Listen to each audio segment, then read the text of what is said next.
Luego se preguntarán por qué la ciudadanía se aleja cada vez más de la política. Pues una de las razones, búsquenla en el espectáculo lamentable que ha sufrido esta tarde el Parlamento, depositario de la representación del pueblo andaluz. Partido Popular y Podemos plantan a la Cámara y se marchan como niños chicos al no debatir el Parlamento sus proposiciones de ley. El PP reincide sin tener sentido el ridículo, pero ¿qué decir de Podemos, los que iban a cambiar las formas de hacer política, hacer la que siempre practicó el PP? Y preguntémonos también, ¿a qué responde el empecinamiento del PSOE para rechazar sistemáticamente, una vez tras otra, que se debatan proposiciones de ley sobre las cuentas abiertas de Podemos y los impuestos de sucesiones del Partido Popular? En fin, tarde tremendamente desilusionante para la democracia. Y mientras tanto, 700.000 andaluces sin ningún tipo de ingreso y otros miles y miles con trabajos precarios e indignos. Es donde pone el foco el Día Internacional del Trabajo Decente, para el que hemos invitado al secretario general de Comisiones Obreras en Andalucía.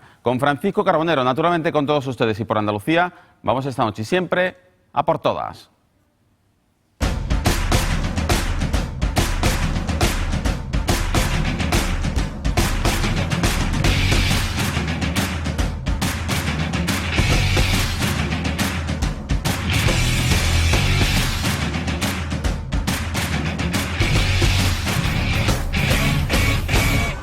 Buenas noches, andaluces. Partido Popular y Podemos se han marchado en un ejemplo de gamberrismo institucional del Pleno del Parlamento en protesta porque no se debatan sus proposiciones de ley. Desde que hemos comenzado esta legislatura, por órdenes directas de la doña Susana Díaz, el Parlamento de Andalucía se ha convertido en un cuello de botella para las iniciativas de la oposición. Nos asfixian, no nos dejan que presentemos las iniciativas que legítimamente debemos de representar, porque para eso somos un grupo parlamentario legítimo, salido de las urnas y con la capacidad de presentar las iniciativas que nos dé la gana. Por eso nos vemos obligados a hacer un plante que hemos hecho hoy, en coincidencia con otros grupos parlamentarios que también defienden otras iniciativas. De gobierno autoritario. Nosotros entendemos que el Partido Socialista tiene que entender que ya no es una mayoría absoluta y aplastante que puede pasar el rodillo, sino que tiene la obligación de escuchar a la oposición, de plantear el debate en el seno del Parlamento y de pasar a votar las leyes que tenga que asumir a lo mejor el gobierno quedándose en minoría o que tenga que posicionarse sobre ellas. Para el PSOE estamos ante una demostración de la pinza de ambas formaciones que no aceptan las reglas de juego y el resultado electoral. Yo creo que esta tarde PP y Podemos han salido del armario, han decidido contarle con toda la claridad del mundo a la sociedad andaluza y a la opinión pública andaluza que son una coalición en este Parlamento, que tienen estrategias compartidas. Partido Popular ha conseguido arrastrar a Podemos a la estrategia del daño en este Parlamento y Podemos ha conseguido arrastrar al Partido Popular a la estrategia del conflicto, de la bronca, del ruido, que entiende y defiende que es la manera de estar en las instituciones. Cerrado casi el acuerdo con Ciudadanos, la presidenta de la Junta insiste al resto de partidos que se sumen a un gran acuerdo presupuestario que dé estabilidad a Andalucía. Bueno, me consta que ahí el diálogo está abierto y fluido entre la consejera de Hacienda y el portavoz, el Grupo Parlamentario Socialista, el Grupo Ciudadanos, y yo espero que se pueda alcanzar un acuerdo. No solo con Ciudadanos. Lo responsable en estos momentos sería que las demás fuerzas políticas abandonaran el tacticismo de una vez ya por todas y también se llegara a un acuerdo con ellos de cara al presupuesto de este año. Palabras de Susana Díaz antes de un desayuno informativo en el que ha presentado al alcalde de Sevilla, Juan Espadas, en Madrid. Cuentas consensuadas a la que los populares dicen estar dispuestos siempre que puedan influir. La disposición del Partido Popular Andaluz y de Juanma Moreno es plena para la elaboración de estos presupuestos. Y adelantamos que, quieran o no quieran, vamos a tener un papel activo en la tramitación de los presupuestos. Igualmente complicado se antoja que se sumen Podemos e Izquierda Unida, que cuestionan la bajada de impuestos, al igual que los sindicatos UGT y comisiones obreras que alertan sobre el impacto que puede tener en la prestación de los servicios públicos básicos. Sepan que se ha inaugurado el último tramo de la A7, la autovía del Mediterráneo que conecta a Málaga con Almería por la costa tropical granadina. Una importantísima infraestructura cuya apertura ha presidido Mariano Rajoy, el presidente del Gobierno, quien ha girado su tercera visita consecutiva a Andalucía en 3 semanas para cortar cintas. Ayer el Fondo Monetario Internacional daba sus pronósticos, en fin, no demasiado agradables para la economía mundial, pero España estaba ahí. Va a ser el país que más crezca en este año 2015 dentro de la Unión Europea y en el año 2016, de los importantes, y eso pues nos debe estimular a todos para seguir trabajando, y la clave, insisto, para generar riqueza es que haya empresas que puedan hacer su labor con la mayor competitividad posible. Eso es empleo y riqueza para los países. Pues Mariano Rajoy, no hablando precisamente de la infraestructura que ha inaugurado, sino de la economía en España. En clave política, una cosa más, porque Izquierda Unida acusa a Podemos de impedir una posible candidatura conjunta de la izquierda a las próximas generales. La hoja de ruta de Podemos ha sido clara. Ellos pretendían entrar en un mercado de fichajes y nosotros lo que queríamos es hablar de programa para cambiar y poner en solfa a este país y construir un nuevo país más decente y con un modelo económico más justo y de blindaje a la gente que lo está pasando mal con la crisis. La formación violeta explica que ellos nunca quisieron sopa de siglas.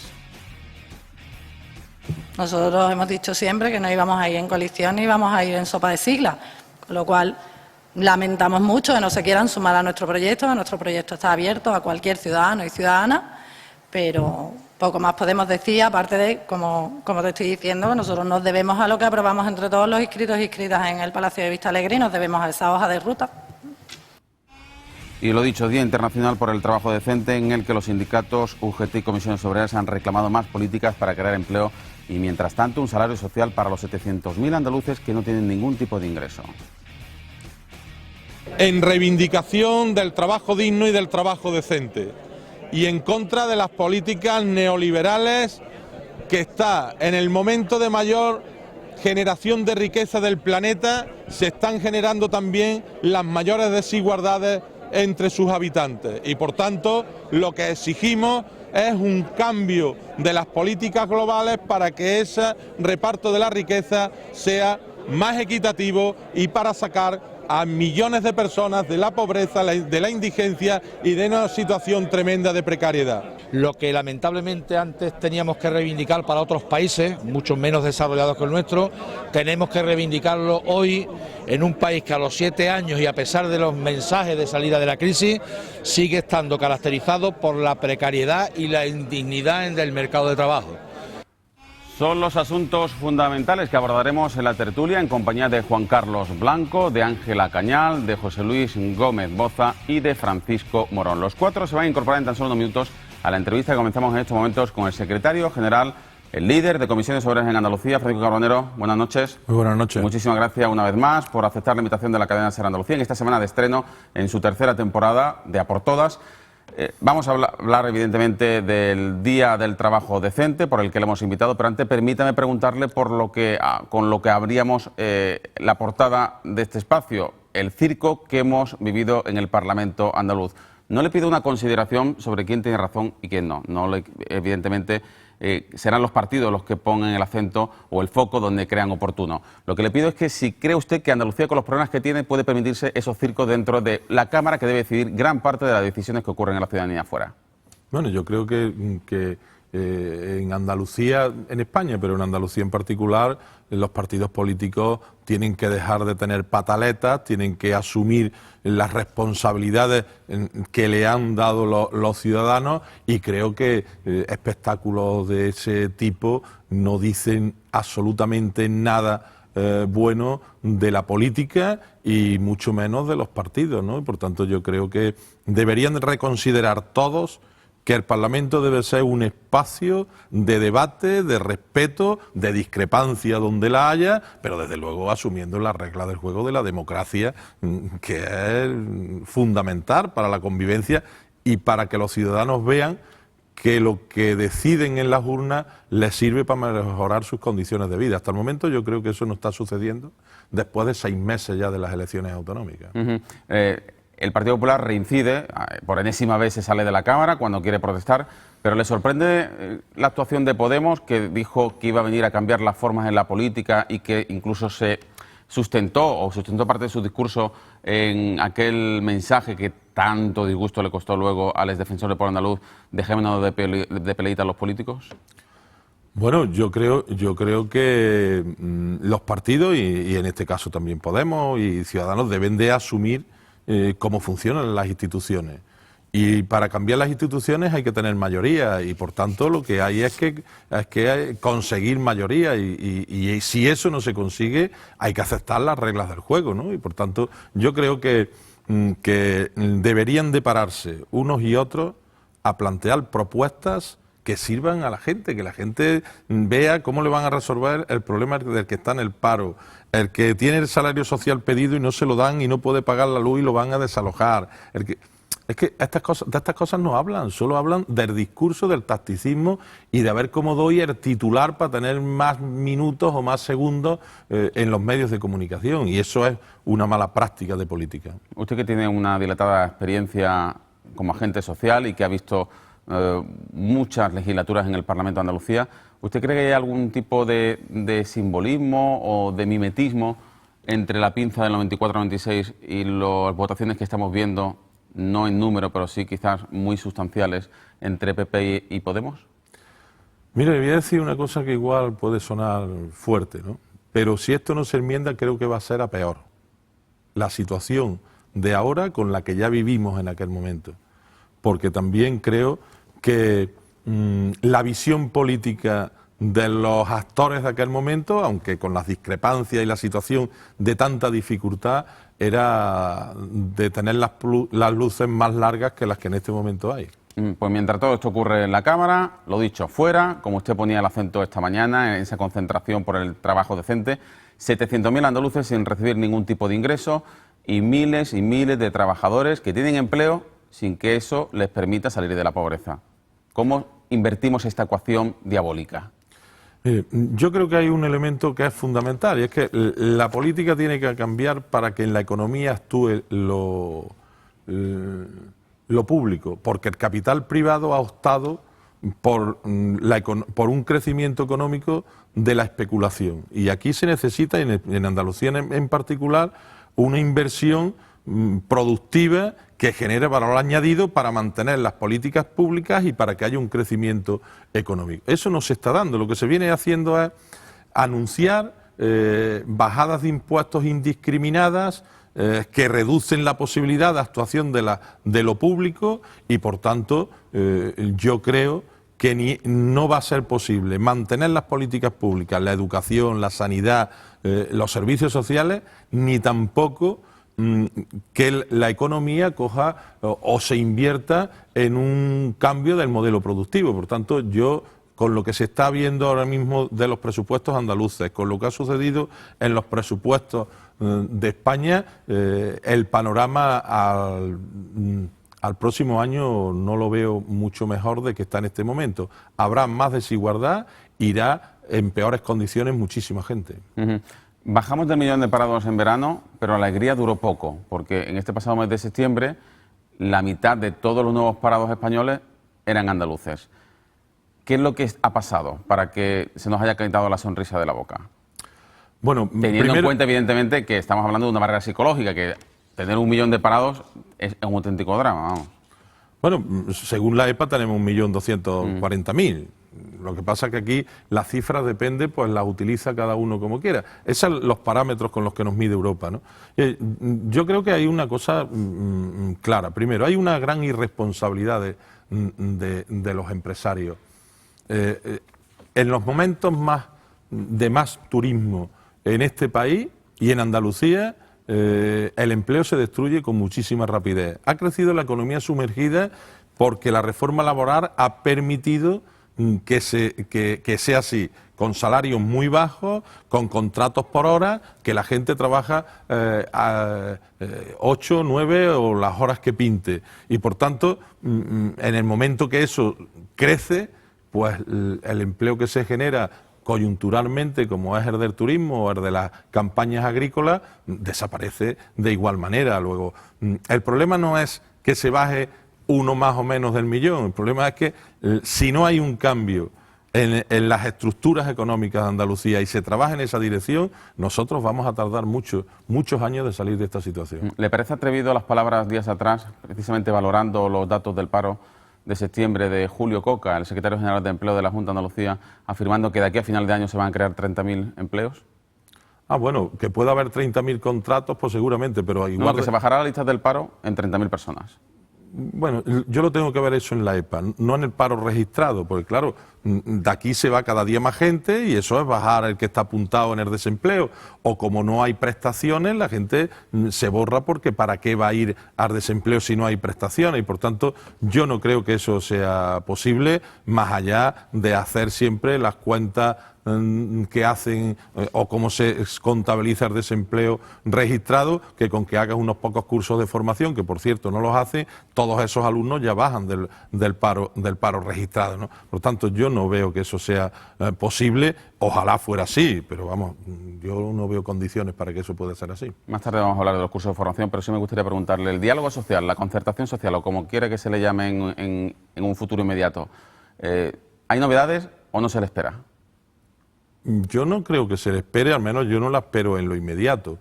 Ojalá, porque creo que Andalucía necesita no solo un acuerdo con los sindicatos, con los empresarios, con los partidos, ojalá y fuera posible. Pero yo no la veo. Nos convocó un día la presidenta, tuvo una reunión, nos dijo que íbamos a abrir espacios de negociación y hasta hoy, ya hace de eso algunos meses, ¿no? Usted elogió el nuevo gobierno de Susana Díaz. ¿Ha notado otro dinamismo en la Junta? Hasta el momento no. Yo veo que hay un gran parálisis del gobierno y una parálisis de la administración y por tanto creo que es importante, muy importante sería que el gobierno tuviera un mayor dinamismo en cosas concretas, tangibles que los ciudadanos puedan ver, que no solo sean anuncios. Porque anunciar podemos estar anunciando todos los días muchas cosas. Dígame algunas de esas medidas que usted cree que tienen que articularse de manera inmediata. Pues yo creo que lo primero que tenía que hacer, cosas concretas, dar visto bueno o no a los miles de solicitudes de salario social que tienen petición y que están ahí paralizadas y que a la fecha de hace pocos días no llegaba al gasto 50% en la época del año en el que estamos. Ya eso beneficiaría a un número importantísimo de la gente que más lo necesita. Eliminación de 20 empresas públicas que sean innecesarias. Es otra de las peticiones que ha reclamado Ciudadanos, además de la bajada de impuestos que usted ha criticado en este mismo plato. ¿Por qué se echa usted la mano a la cabeza cuando escucha afirmaciones de este tipo? Bueno, yo creo que Ciudadanos es un poco una derecha mutante, ¿no? La economía y el capital, cuando ve que sus defensores en política tienen problemas, sucedió ya con UCD, transformaron el Alianza Popular en el PP, de corte liberal, y por tanto está muy bien sus discursos, pero detrás de esos discursos hay acciones, y hasta el momento las dos cosas en las que se han situado como defensores, que es la de la bajada de impuestos indiscriminada y cerrar 20 empresas, yo ya he dicho públicamente, y se lo repito hoy desde aquí, que Ciudadanos diga cuáles son las empresas que hay que cerrar. Y que los ciudadanos vean qué servicios van a dejar de recibir. Y que los trabajadores de esas empresas sepan que van a ir a la calle. Entonces esto no vale solo anunciar propaganda, es que eso tiene un efecto en muchísima gente que trabajará ahí y otros que reciben los servicios. Yo creo que es bastante frívolo decir y anunciar esas cosas si no se dice con toda la verdad, ¿no? ¿Le gusta que haya una reducción de los consejeros del Consejo de Administración de la RTVA y del Consejo de División de Andalucía? Bueno, yo creo que es positivo, porque un Consejo de Administración que no tiene prácticamente ninguna función, que tiene dedicación plena, pues ni tan siquiera en la mayoría de las empresas eso se da. A mí me parece eso lógico. El Parlamento aprobó días atrás una comisión de investigación sobre los cursos de formación. ¿Acudirá a comisiones obreras si le citan? Bueno, primero nos tendrán que citar. Nosotros acudiremos, nosotros no tenemos problema en explicar cuánto hemos hecho, porque hasta el momento, más allá de las noticias en los medios de comunicación, a nosotros nadie nos ha dicho que hayamos hecho algo irregular en la formación, ni se nos han pedido reintegros, ni se los han pedido absolutamente nada. Por tanto, nosotros no tenemos ningún problema en ir. Ahora bien, creo que deberían de pasar todo el mundo que ha hecho formación. Alcaldes, presidentes de diputación, o sea, de todos los partidos, y qué han hecho cada una de esas administraciones y de esas instituciones, de fundaciones que tienen partidos. O sea, a ver si aquí lo de la formación, que además no entiendo cómo en pre-campaña electoral y en campaña electoral se puede hacer una comisión de investigación, porque se va a convertir en otro circo más o menos como el que hemos visto hoy en el Parlamento, y un descrédito más de la política para volver a no sacar nada, ¿no? ¿Cuánto daño le está haciendo la corrupción a Andalucía? No solo a la imagen de Andalucía, sino al funcionamiento diario de la propia administración, al temor que puedan tener los funcionarios a mover un papel. Bueno, yo creo que muchísimo. Yo creo que la corrupción, y no tanto la corrupción, que sí, porque creo que la corrupción hay que tratarla con la justicia y punto, pero creo que el espectáculo permanente de machacar de un día y de otro, de que cualquier funcionario pueda estar en la justicia al día siguiente, yo creo que los empleados públicos hacen su trabajo, lo hacen bien, y por tanto no puede estar en la sospecha todo el mundo en Andalucía, y eso creo que está haciendo un daño tal que no se calcula y no se valora. Y uno de los incentivadores de esta situación, desde luego, es también el Partido Popular, porque el Partido Popular tiene un gran resentimiento con Andalucía, porque nunca ha logrado gobernar aquí. Pero claro, por ese camino va a ser muy difícil que algún día gobierne. Señor Carbonero, me gustaría escuchar una reflexión suya sobre el debate territorial en España. ¿Qué papel, a su juicio, debe jugar Andalucía en un ambiente muy crispado, un ambiente muy convulso por las ansias soberanistas catalanas? Bueno, yo creo que Andalucía se tiene que situar en cómo nos situamos en el 28 de febrero, ¿no? Que es, primero, buscando el equilibrio y buscando la cohesión en los territorios y especialmente entre las personas. Y creo que Andalucía, en aquel momento, jugamos un papel fundamental de liderazgo a nivel de este país, que posibilitó una descentralización de las comunidades autónomas, un avance que ha supuesto esto tremendo para los ciudadanos, y que incluso nosotros no acabamos de creernos de qué valor tuvo aquello en aquellos momentos. Creo que Andalucía, sin ser nada nacionalista, tenemos que jugar ese papel de vanguardia, que diríamos en el sindicalismo, para liderar una posición de igualdad, de respeto a las identidades de cada uno, pero desde luego es muy importante que los ciudadanos, vivan donde vivan, tengan las mismas posibilidades y tengan la misma igualdad de oportunidades. Por tanto, ¿no se imagina una España de las autonomías asimétrica, aunque de esas asimetrías se pueda beneficiar Andalucía? Yo creo que no sería bueno para este país muchas asimetrías. Creo que Cataluña va a provocar una asimetría, pero creo que Andalucía tiene que volver a jugar ese papel. Hoy hay igualdad en todas las autonomías en transferencias, porque Andalucía en aquel momento jugó un papel, y por tanto jugamos el papel de que las personas fueran igual independientemente de donde vivieran. Y eso tiene que volverse a jugar. A mí no me gustaría que hubiera un país de asimetría. Y ya por último, antes de ir a una publicidad, me gustaría que me dijera cuál es el estado de salud, si goza de buena salud, la unidad de acción sindical en Andalucía, entre comisiones obreras y UGT. Bueno, goza de buena salud aquí en España.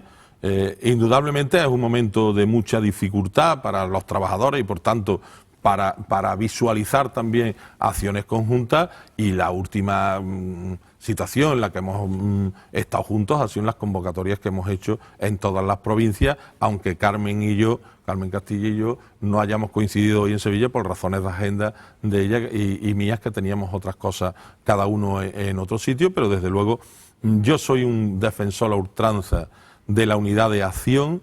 Creo que el movimiento obrero, los trabajadores y las trabajadoras, el mayor valor que tiene, y es una cuestión estratégica de comisiones obreras, es la unidad de acción y la unidad para defender intereses comunes, ¿no? Y por tanto yo creo que eso tiene futuro y para mucho tiempo, ¿no? ¿Pero cualquier tiempo pasado fue mejor? Distinto.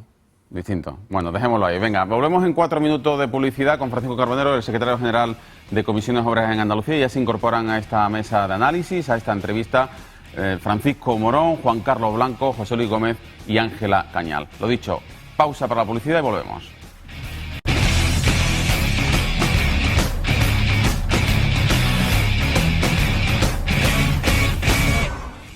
Esta noche vamos a por todas con el secretario general de Comisiones Obreras en Andalucía, Francisco Carbonero, al que entrevistamos en esta primera parte, evaluando el impacto, cuáles son las medidas del Día Internacional del Trabajo Decente. Ponía el acento en una cifra: 700.000 andaluces no reciben ningún tipo de ingresos, y hay muchos andaluces, muchos paisanos que trabajan, que tienen empleo, pero que siguen siendo pobres. Se incorporan a esta entrevista José Luis Gómez. Buenas noches. Buenas y bienvenido a esta nueva temporada de A por Todas en Noche de Andalucía. Igualmente saludamos a Francisco Morón. ¿Qué tal? Buenas noches. Buenas noches, Ángela Cañal. Buenas noches. Juan Carlos Blanco. Después de un paréntesis. Aquí estamos otra vez. Muy corto. Yo creo que echabas de menos esto, ¿verdad? No, pero tú sabes que a mí me gusta, ¿eh? A ti te gusta la tertulia, te gusta charlar, en el buen sentido de la palabra. Bueno, todo vuestro Francisco Carbonero. Bueno, de la entrevista que le has hecho, Fernando, a mí se me queda, bueno, casi muy extensa y habéis hablado de todo. Pero yo también quería abordar otro tema que está ahí y que creo que tiene que salir en esta mesa también. Habéis hablado, tú has utilizado la palabra descrédito. Yo quiero que también el señor Carbonero nos diga su opinión sobre la situación de descrédito sindical. Y ojo, estoy hablando de una situación generalizada con todo lo que pueda oler al sistema, que implica partidos políticos, todo tipo de instituciones, incluidos también lo que antes también se denominaba agentes sociales. Hay mucha gente dispuesta incluso a sustituir esos agentes sociales. A mi juicio se dice de una manera muy frívola, pero yo lo que quería saber, ¿hasta qué punto cree usted que está llegando ese descrédito? Y, en segundo lugar, ¿qué hay que hacer para luchar contra ese descrédito? Bueno, el descrédito puede estar en la opinión de la sociedad. O desafección, si quiere. O desafección, más bien. Pero le voy a poner un ejemplo. Al final de año se terminará un gran proceso de concentración de elecciones sindicales en las empresas.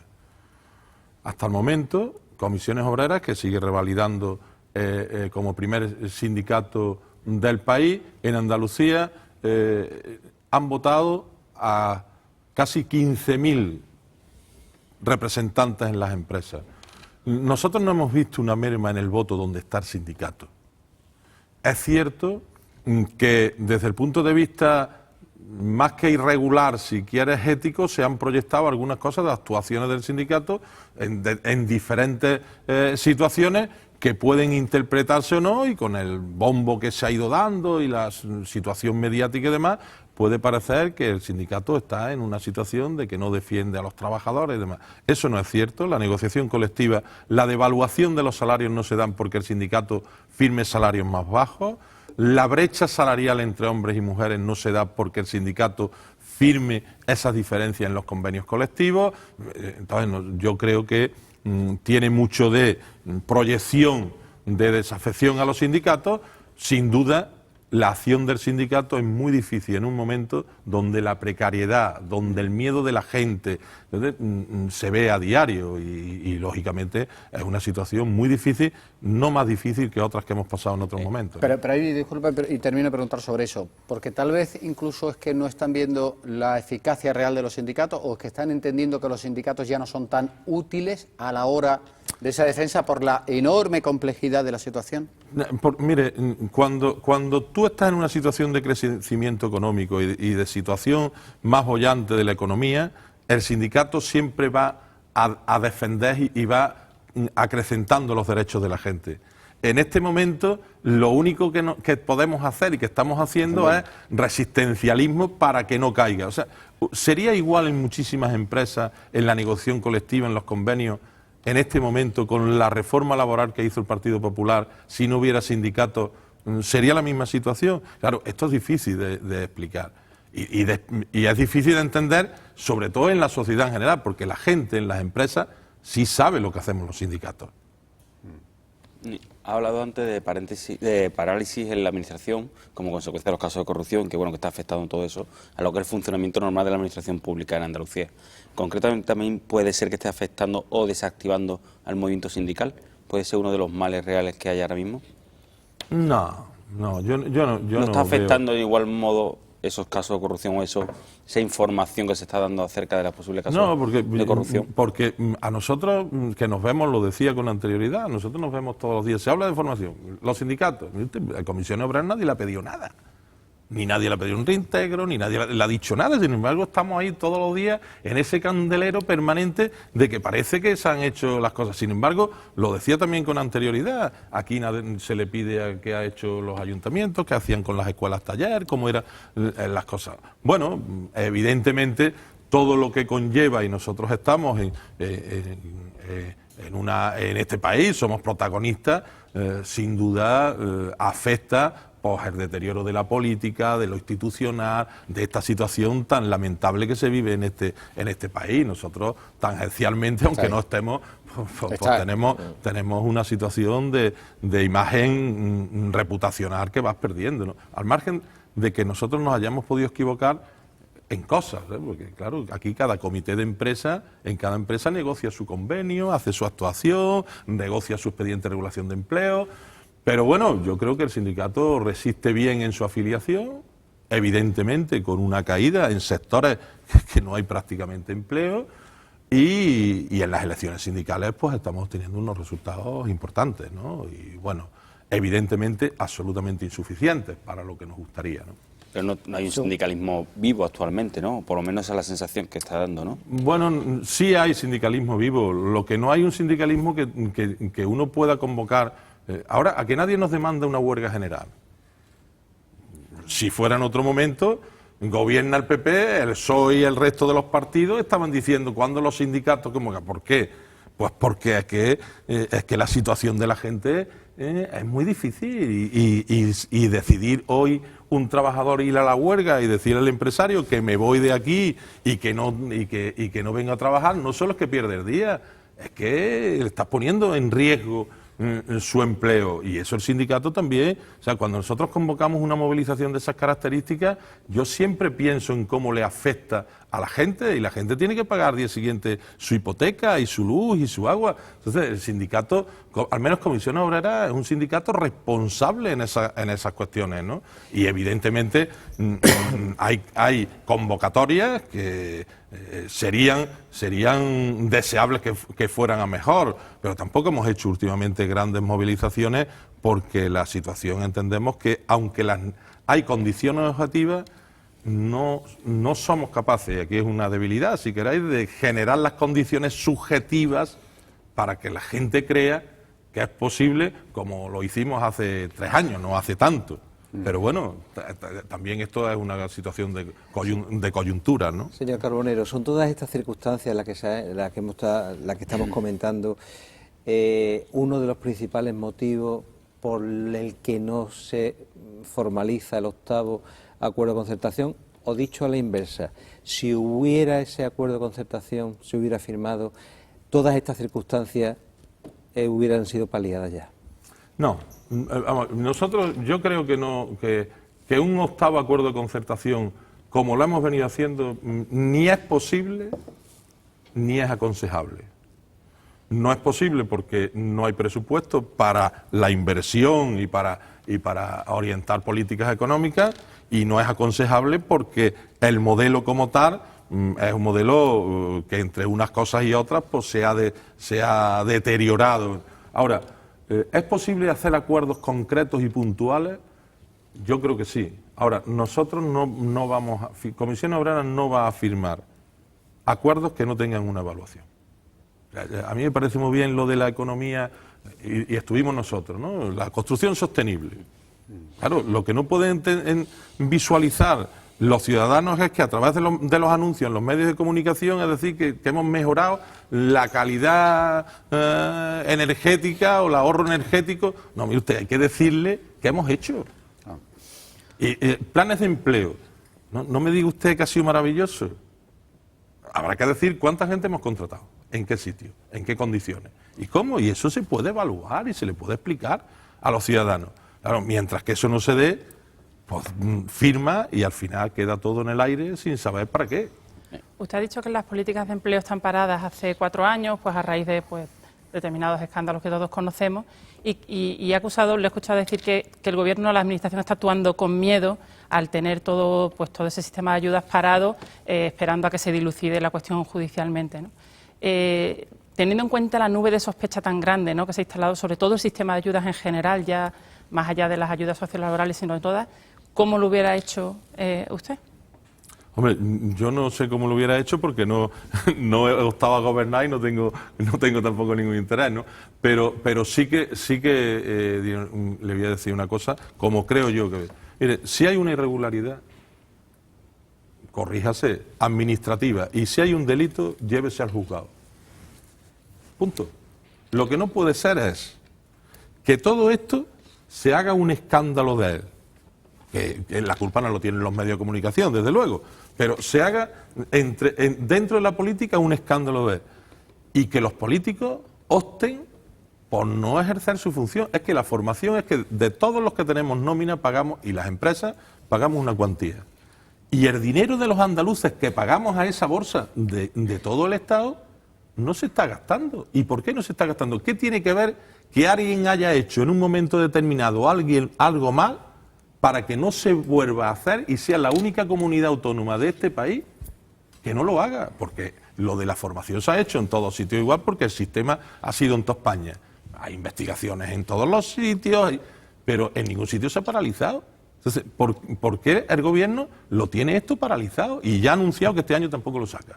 Pues es poco inexplicable, al menos a nosotros no nos lo explican. O sea, no puede ser el miedo. Y usted, si usted entra en política y tiene miedo, quédese en su casa.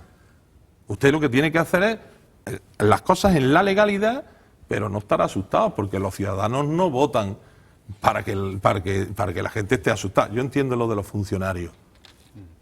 Lo puedo entender lo de los funcionarios, pero no entiendo lo de los políticos. ¿Hay falta de valentía política? Yo creo que es una cuestión de falta de valentía. Bueno, está hablando de dejación de funciones, ¿no? Realmente, ¿no? Bueno, sí, porque es que yo no me lo explico por qué no pueden sacar las convocatorias.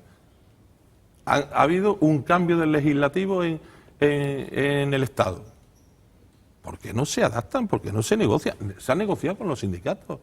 No hemos salido de la participación ahí. O sea, el problema no es de los sindicatos, y los sindicatos hemos gestionado una parte muy pequeña de toda la formación de este país. Y de Andalucía. Entonces, no entiendo por qué el gobierno tiene eso paralizado. ¿Este mensaje usted lo traslada al gobierno? ¿Qué le dicen? Infinidad de ocasiones. ¿Y qué le dicen? Bueno, pues no me dicen nada.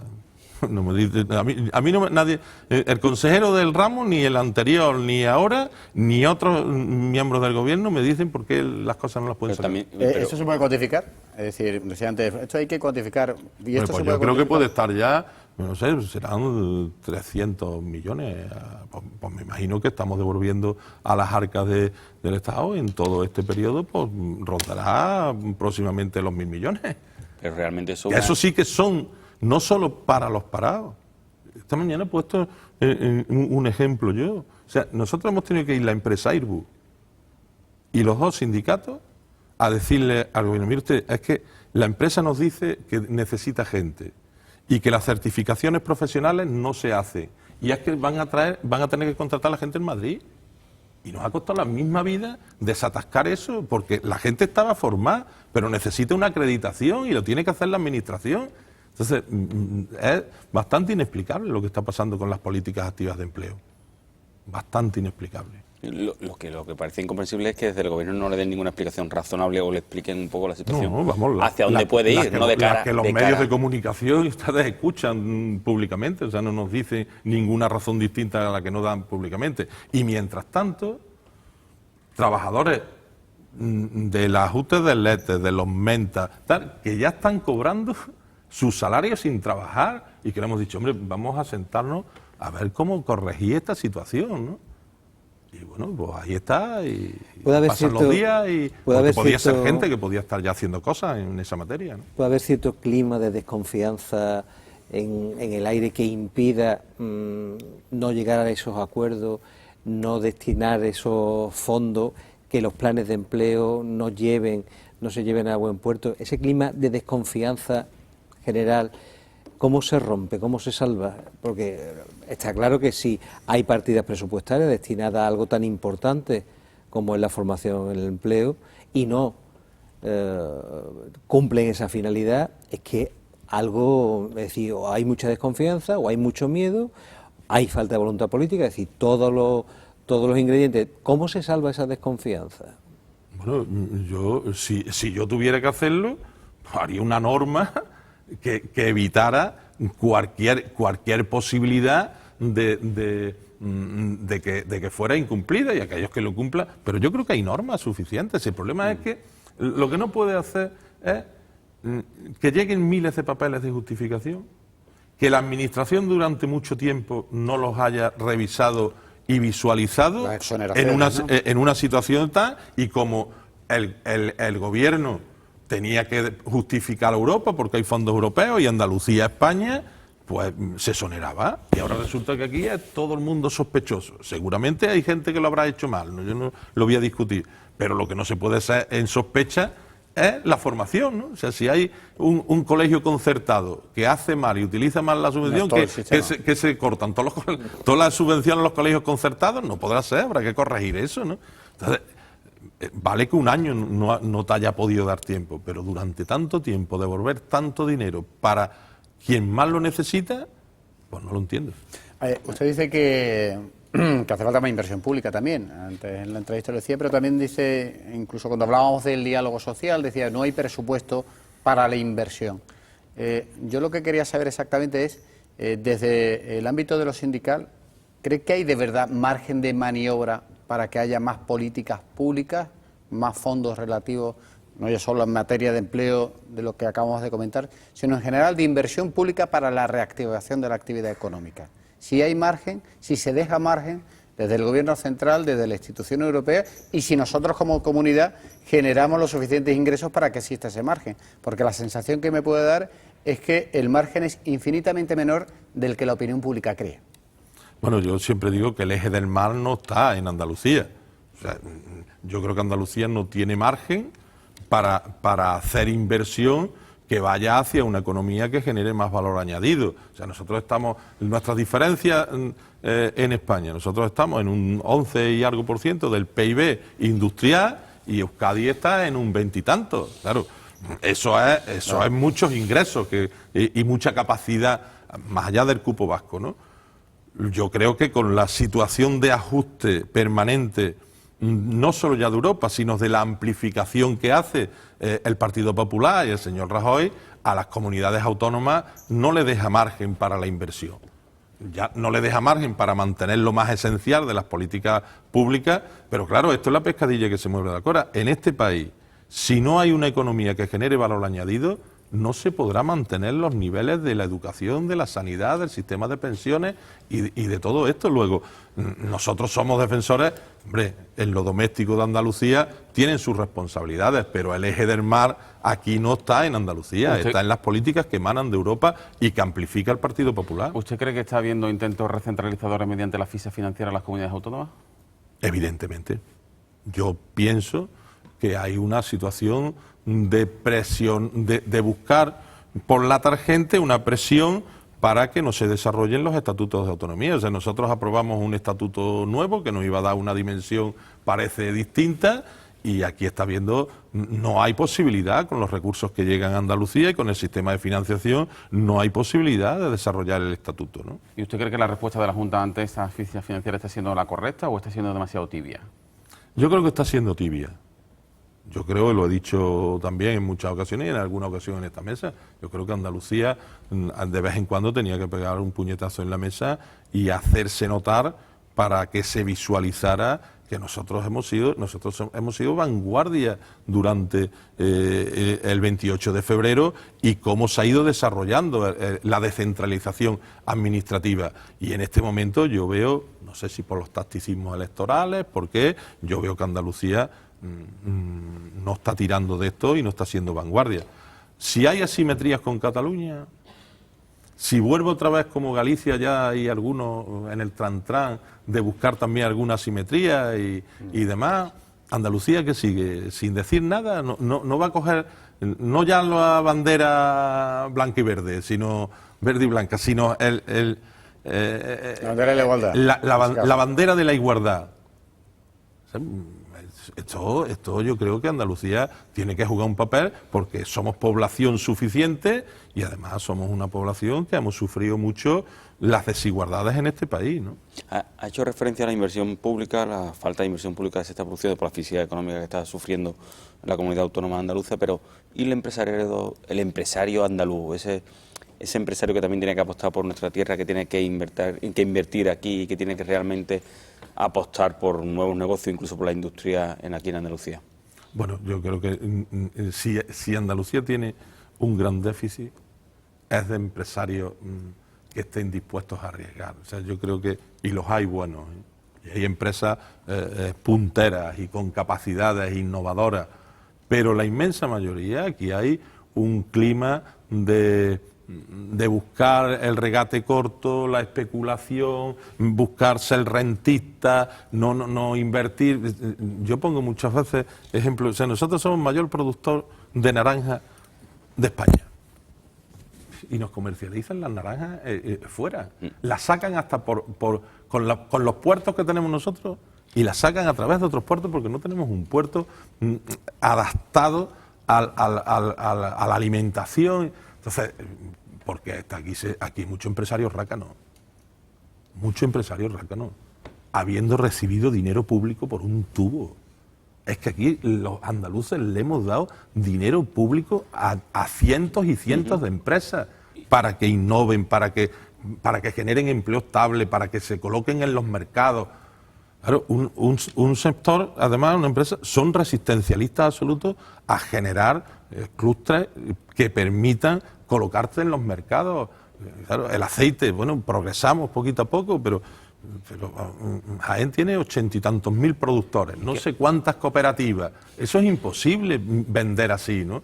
Entonces, claro, esa transformación de la economía la necesita Andalucía. Y yo, que lo demando desde comisiones muchas veces, aquí hacen falta grandes transformaciones estructurales de nuestra economía.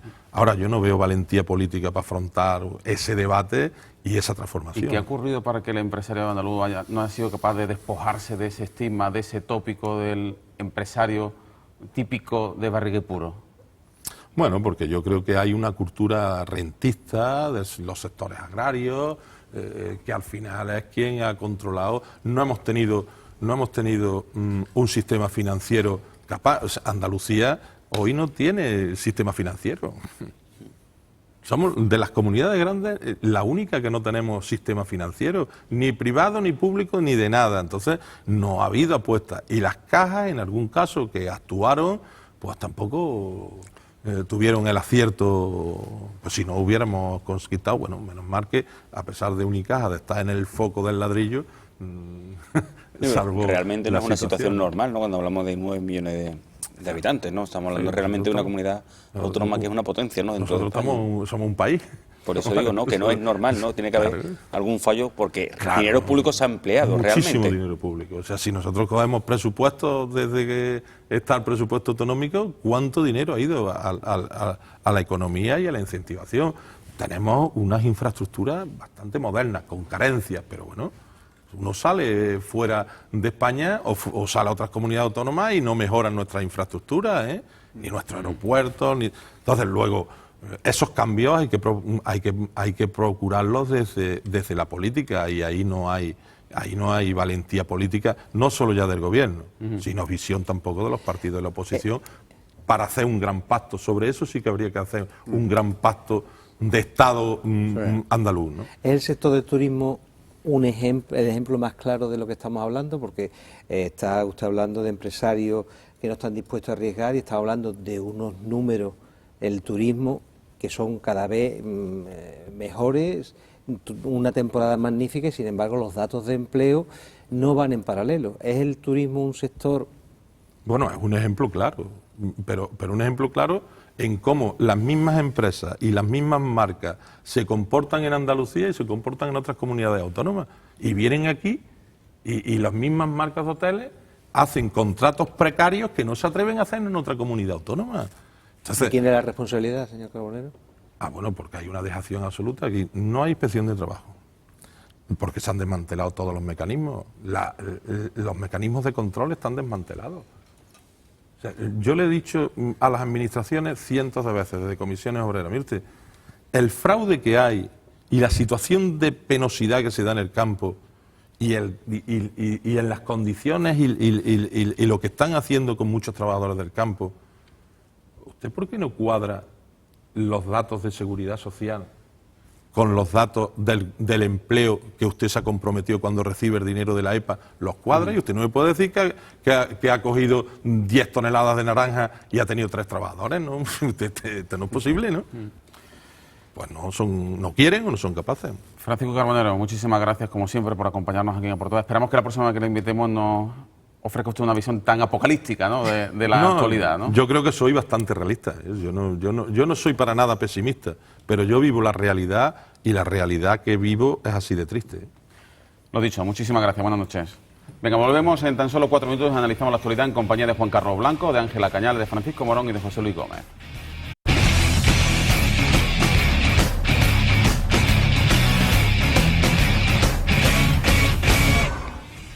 Tiempo ahora de tertulia a partir de la medianoche en A por Todas, aquí en 8TV Andalucía, en compañía de Ángela Cañal, de Francisco Morón, de Juan Carlos Blanco y de José Luis Gómez. Antes de hablar sobre los asuntos de actualidad, sí me gustaría que comentásemos algunas de las palabras de Francisco Carbonero, ese análisis tremendamente crítico sobre la dejación de funciones del gobierno andaluz sobre las políticas activas de empleo. Incluso ha llegado a decir que le falta valentía política para aplicar el dinero que sistemáticamente dice el año pasado y este año se va a tener que devolver, que precisamente pagan los andaluces para tener esas políticas activas de empleo, esos cursos de formación. Juan Carlos, ¿estás sorprendido?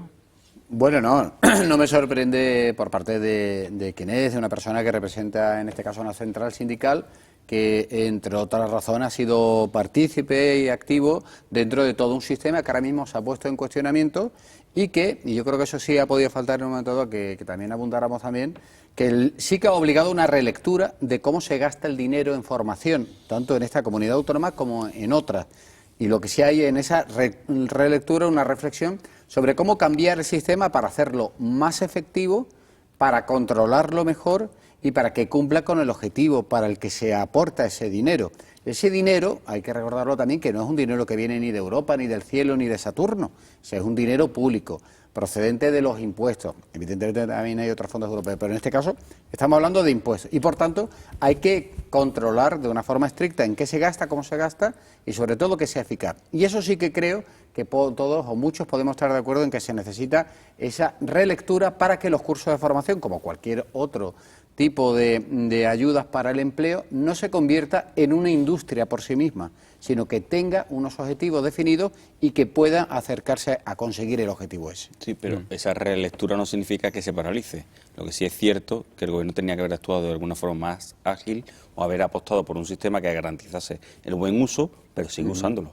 Lo irresponsable, que ahí sí coincido con él, es devolverlo y no utilizarlo cuando estamos además en una comunidad autónoma donde hace tanta falta, ¿no?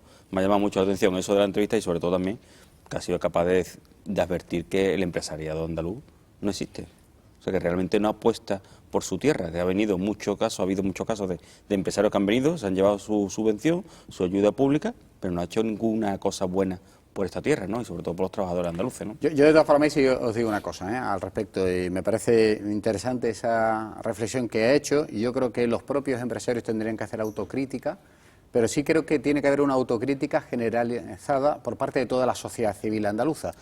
Hemos estado entre la entrevista y el tiempo que hemos estado prácticamente hablando siempre de ayudas desde lo público a lo privado, pero yo tampoco he escuchado hablar desde lo privado la necesidad de empuje, dinamismo, esa capacidad de riesgo de la que hablaba también Eso es una cultura que aquí desde luego no efectivamente. existe. Sí, pero que estamos hablando seguramente de que igual necesitamos una segunda transición social, cultural y mental, de entender también que estamos en un mundo globalizado, hipercompetitivo, en el que para ser actores importantes y que no nos desplacen y terminemos siendo prácticamente, bajemos de división, para eso tenemos que ponernos todas las pilas. Los empresarios, los sindicatos, que ahora se llaman agentes sociales, como si fueran de otro planeta, pero también todos en general, los ciudadanos. Yo creo que estamos todo el día mirando hacia lo público y reclamando ayudas, pero que todos tenemos una responsabilidad en nuestro ámbito más cercano para salir adelante. Y creo que también hace falta ese cambio cultural y mental para que los ciudadanos nos demos cuenta de que la responsabilidad empieza por nosotros mismos. Pasa que sí es cierto lo que plantea Juan Carlos, pero acabar con ese tutelaje que ha habido por parte de la Administración con organizaciones sindicales, con organizaciones empresariales, con todo el tejido social en Andalucía y fuera de Andalucía. Claro. No es una cuestión exclusivamente de nuestra comunidad autónoma. Eso no se hace ni de la noche a la mañana ni en cuestión de generaciones, es muy complicado hacerlo. Porque... Sí, pero tenemos que conseguir que ese fomento de la iniciativa, del emprendimiento, no sea esa especie de commodity o palabra vacía y hueca que luego no sirve de nada, o que viene muy bien en los discursos, pero luego... No, yo creo que ese cambio es un cambio social, civil. Y es un cambio necesario. Y necesario. Dejar de ver a la Administración como esa mamá Administración que, bueno, que está dispuesta a ayudar, está dispuesta a tal, y tiene que ser la iniciativa privada, y mucha iniciativa privada existe, pero quizás yo me he quedado con una frase, de decir, no está dispuesto a arriesgar. Yo creo que ahí ha dado la clave, es decir, ¿quién arriesga hoy en día en poner en marcha un proyecto, en invertir en un proyecto con los movimientos políticos, económicos, financieros que existe? También es algo complicado.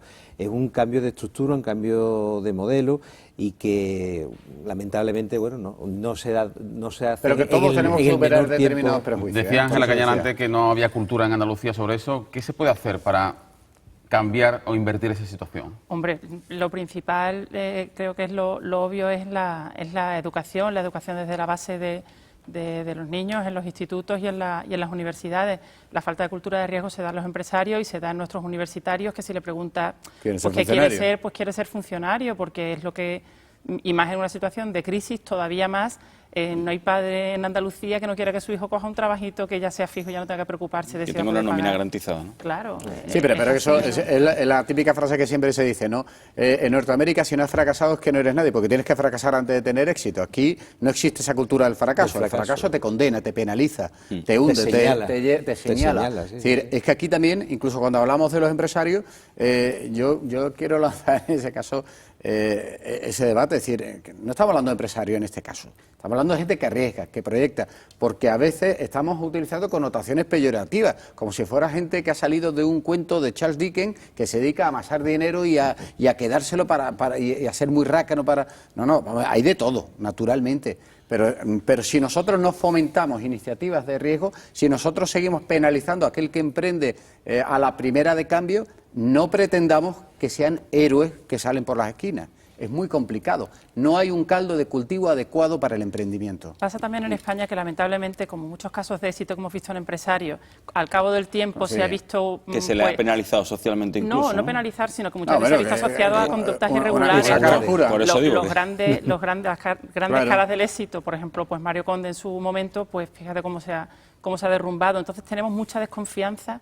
El éxito empresarial se mira con mucha desconfianza. Hay pocos referentes, ¿no? Sospecha, ¿no? Sí, pero sobre todo porque el empresariado siempre está apoyado en la subvención, en la ayuda, en cómo se ha utilizado ese dinero público. Por eso lo que hay que hacer es separarlo y que realmente haya un empresario que apueste desde su patrimonio o desde su riesgo personal en ese mundo. Y yo a veces lo veo, bueno, casi en la vida diaria, hablando con unos y otros. Hay también muchos empresarios en Andalucía que están haciendo bien las cosas, que están facturando, que están saliendo, que están exportando y que muchas veces no los tomamos como ejemplo. Entre otras razones, porque hay muchos empresarios que prefieren mantener un perfil bajo y no aparecer tampoco en determinados escenarios, no sobresalir o no destacar o no participar de determinados circuitos de influencia. Y no les gusta llamar la atención, porque realmente lo vinculan después a un poco a que se ponga en sospecha o que se sospeche de las actuaciones que están teniendo o que están desarrollando profesionalmente, ¿no? Te puedes encontrar casos en Andalucía de gente que son referencia en sus sectores y que tú mismo dices, oye, nosotros que más o menos podemos... muy discretos, y que prefiere la discreción, y dices tú. Pero yo creo que ahí hay una cosa que es importante también. Quizás por tienen lo que un papel antes, social, Sí, evidentemente. Deberían de Pero quizás, Juan Carlos, comparto esta reflexión con toda la mesa, evidentemente, porque todavía hay mucha parte de la población andaluza que identifica al empresario con la barriga y el puro, con el señorito, ¿no? No sé si porque automáticamente se pone en duda de dónde viene ese éxito. Se cuestiona. Pero eso lo pasa a todos, ¿no? Es decir, que ¿quién no ha participado alguna vez y que cualquier telespectador se puede identificar con lo que voy a decir? ¿Quién no ha participado en una conversación en una conversación en la que se extiende el manto de la sospecha sobre todo aquel que tenga éxito empresarial? Es decir, una persona del sector que sea tiene éxito y quien no ha escuchado habrá que ver de dónde viene el dinero. Habrá que ver a cuánta gente ha pisado, ¿no? O los amigos que tiene, pero eso estamos hablando de, tú lo decías antes, de un cambio de mentalidad. Sí. Y el cambio de mentalidad no... Mira, yo insisto con el sector del turismo. Tenemos un sector impresionante en esta comunidad autónoma. Es decir, tenemos una materia prima que muchas comunidades autónomas, muchos países quisieran tener. Sin embargo, pero no lo hemos profesionalizado lo suficiente. No lo hemos profesionalizado. Y es uno de los casos que ha indicado el señor Carbonero, que ha dicho que aquí incluso se está pagando un salario más bajo por el mismo trabajo que en otras comunidades autónomas. Sí. Y eso no es normal tampoco, ni se debe permitir. Pero claro, porque estamos acostumbrados a que ese turismo estamos acostumbrados a que el turismo, los números cada vez son... Exactamente, y entonces no cuidamos en gran medida... Pero eso es uno de los fallos del empresario, aquí, porque realmente se está tirando piedras sobre su propio tejado, ¿no? De cara al futuro, ¿no? Porque no está desarrollando lo que es un sector básico y que es tan fundamental para nosotros. Y cuidado con quemar la gallina de los huevos de oro, ¿eh? Cuidado. Claro. Bueno, vamos a pasar página de la entrevista con Francisco Carbonero. Me gustaría que comentaseis pues la noticia del día, ese espectáculo lamentable que vivía el Parlamento andaluz. Partido Popular y Podemos han decidido al unísono salirse del Parlamento en un plante, decían, simbólico, al no aceptar la Cámara debatir sus proposiciones de ley. El PSOE les ha acusado de salir del armario, de evidenciar la pinza, no en el número de votaciones, pero sí en votaciones o en actuaciones muy cardinales. En fin, ¿cómo calibraríais lo que ha ocurrido hoy en el Parlamento andaluz y si creéis que esto va a marcar un precedente en las conductas posteriores que vamos a ver en las próximas semanas? Bueno, no es la primera vez que el PP se ausenta de una sesión. Es reincidente, pero sorprende quizás, y yo os pregunto, ¿podemos venir a cambiar la forma de hacer política, no? De todas maneras, un par de reflexiones. La primera, Izquierda Unida no lo ha hecho, lo han hecho Podemos y el Partido Popular. Al final lo que queda de ahí, y a mí lo que me ha extrañado casi en términos de estrategia política, que ellos quieran visualizar que Partido Popular y Podemos toman la misma iniciativa. En una semana, por cierto, en la que también podríamos ponerlo en contexto, en la que hay un principio de acuerdo para la bajada de impuestos, pero sí se están poniendo las bases para un posible acuerdo que pueda alcanzar con Ciudadanos a un escenario mayor, que es el de los presupuestos.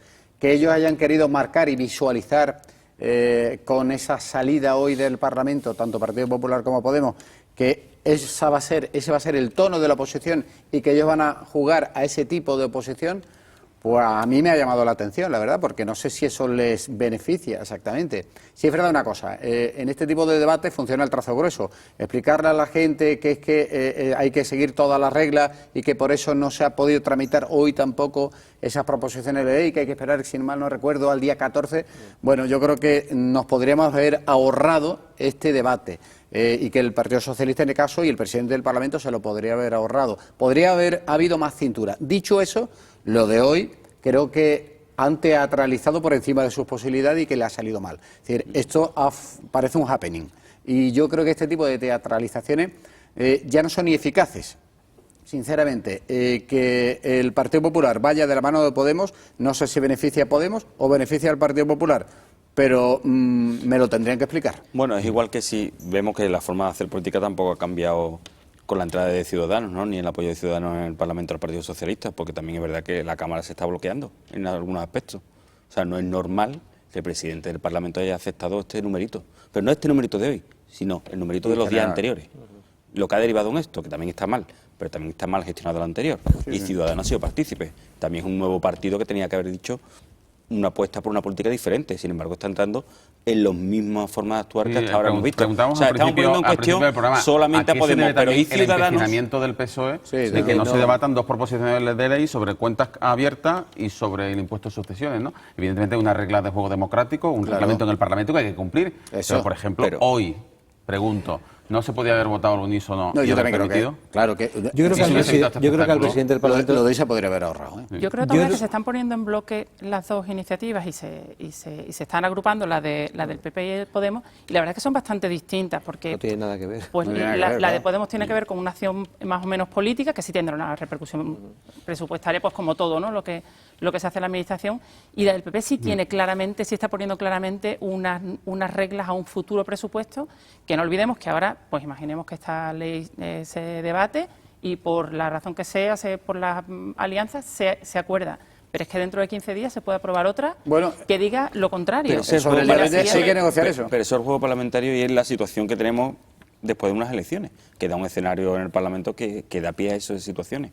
Una situación en la que el juego político no es solamente ya de acuerdos en la mesa, sino que, que en la Cámara propia te puede sorprender. Pero yo creo que de todas formas, lo que no podemos olvidar jamás es el contexto en el que estamos. Elecciones generales dentro de 2 meses y medio, y en ese escenario preelectoral... Si lo han hecho desde esa perspectiva, yo creo que es torpeza por parte de Podemos y torpeza por parte del Partido Popular. Yo creo que hay una equivocación tú has dicho antes, ¿a quién beneficia? Yo creo que a nadie. Perjudica la imagen del Parlamento, perjudica la imagen de ambos partidos, perjudica la presidencia del Parlamento, que yo creo que le ha faltado cierta cintura. Y sobre todo hay una cosa que me ha sorprendido muchísimo, y Fernando lo decía, Podemos lleva pegado ese golpe en el pecho de que va a llevar al Parlamento la voz del pueblo, la voz de los ciudadanos, los movimientos... Bueno, ellos lo han situado también como una manera de no dejar que haya una libertad de la voz del pueblo en el Parlamento. O sea, cada uno lo refleja y cada uno lo dibuja y lo vende como quiere. O sea, que también... A las primeras de cambio abandonan ese sitio que le ha dado la legitimidad. Pero, José Luis, no te olvides que Podemos fue el partido, creo que fue Teresa Rodríguez,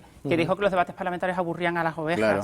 Bueno, y también que el PP, Juan Manuel Moreno Bonilla, ¿no? Y que Juan Moreno Bonilla dijo que no le importaba estar en el Parlamento, porque para lo que interesaba el Parlamento, bueno, pues son estos dos partidos efectivamente los que ese poco interés que les despierta la actividad parlamentaria, pues lo han demostrado hoy. Tú decías eso, hombre, yo no sé a quién beneficia, desde luego, pero esta semana, si lo miras también en esos términos políticos, hacía 50 horas que se había llegado a un acuerdo para la bajada de impuestos, que eso implica estabilidad, o que puede haber una cierta estabilidad. Y aquí hoy lo que se ha jugado es a la agitación. Hay un ejercicio de agitprop en el Parlamento, en el antiguo Hospital de las Cinco Llagas. Es decir, frente a ese inicio de horizonte de estabilidad en 3 meses que van a ser muy agitados, se han introducido elementos de agitación y de ruido, porque esa es la realidad. Porque ¿qué te queda en el trazo grueso de hoy? Que en el Parlamento andaluz tiene que haber una bronca estilo surcoreano. Y no es así. Pero ¿qué se ha querido escenificar? Pues que se ha querido escenificar casi que hay 2 bloques que casi que van a viralizar un vídeo en el que se están peleando. Y también, no es verdad. También hay que jugar o ver el juego del Partido Popular de situar a Ciudadanos con el PSOE. Claro, o sea, realmente lo que estamos es escenificando la situación de un ciudadano entregado al Partido Socialista, incluso por aceptar. Bueno, son compañeros que son votantes que no se van.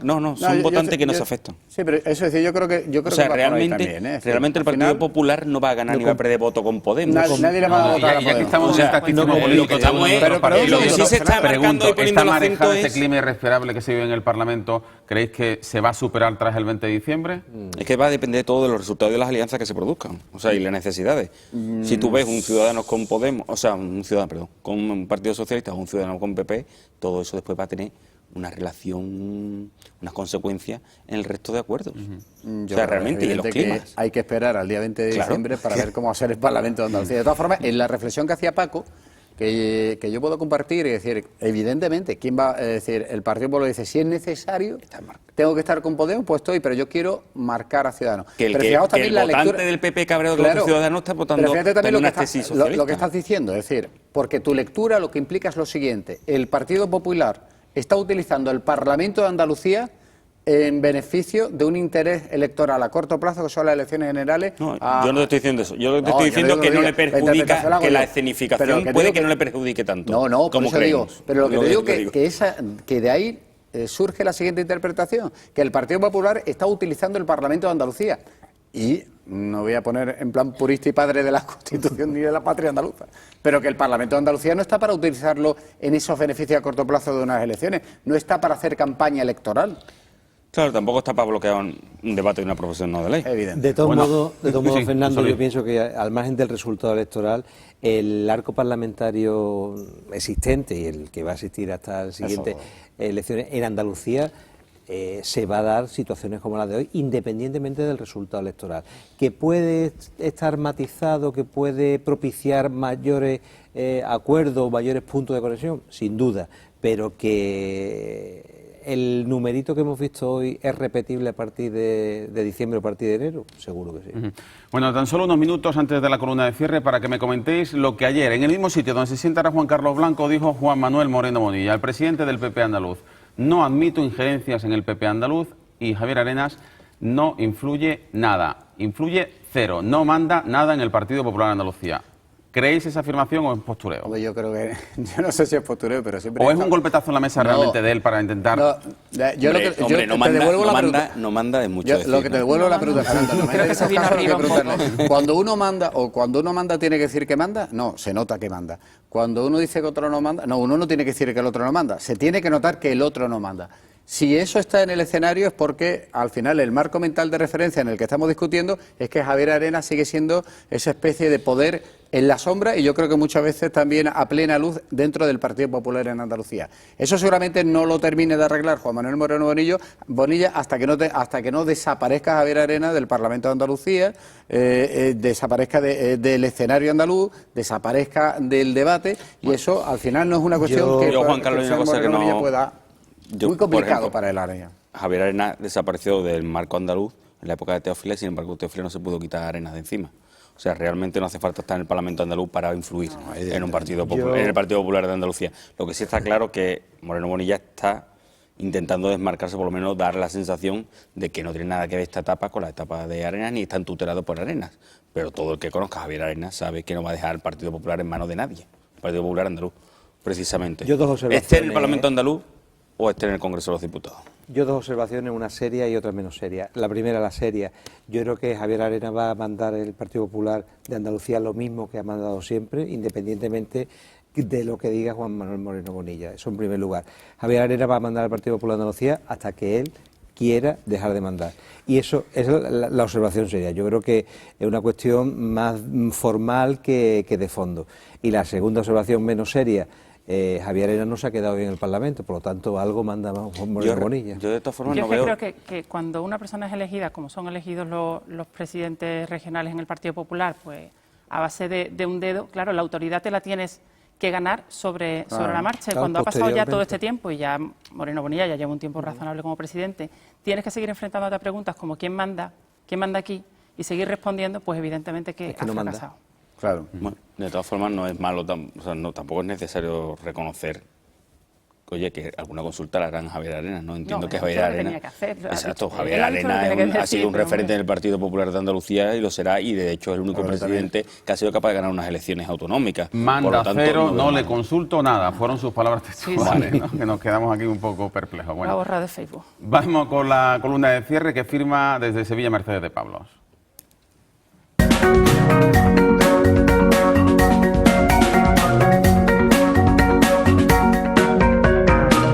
Hola, buenas noches.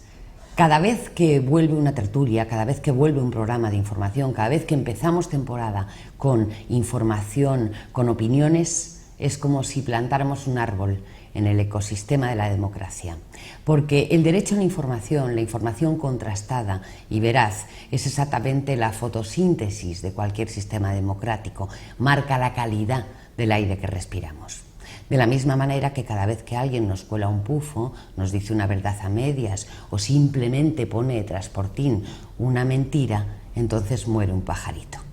Y viene al hilo esto del derecho a la información, de volver a casa, de volver a estar en su casa, de volver a disfrutar de un programa como A por Todas, porque no sé si saben ustedes que los historiadores de antes del siglo, que estudian la etapa antes del siglo XIX, llaman a los profesionales de historia contemporánea periodistas. Dicen que no hacen historia porque no hay suficiente perspectiva, que lo que hacen es periodismo. Y es bueno que a veces la labor del historiador y la labor del periodista sean iguales, porque eso significa que no cuentan nada, que no contamos nada, que no esté apoyado en el rigor y en el dato. En Andalucía hay muy buenos historiadores, muy buenos profesionales que tal vez eviten o van a evitar o evitarían que ocurra lo que ha ocurrido en la Comunidad de Madrid. No sé si se enteraron ustedes este verano, pero a mí es de las noticias que más me ha hecho alarmarme y carcajearme, ¿para qué le voy a engañar? En un libro de la editorial Edelweiss que se le ofrece a los niños de 11 y 12 años, se le dice que hay 3 hitos históricos en la historia de la Comunidad de Madrid.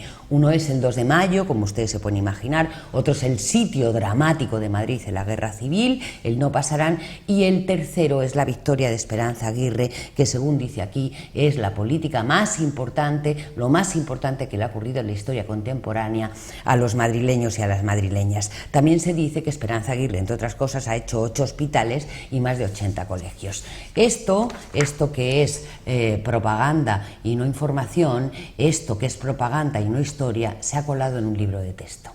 Con más tertulias como esta, con más historiadores como los que hay en Andalucía y con más padres como los que han protestado en la Comunidad de Madrid, seguramente convertiríamos este ecosistema que es la democracia en real. Es decir, un hombre y una mujer, un voto, significa igualdad de información. Bien hallados, muchísimas gracias por dejarnos entrar en su casa.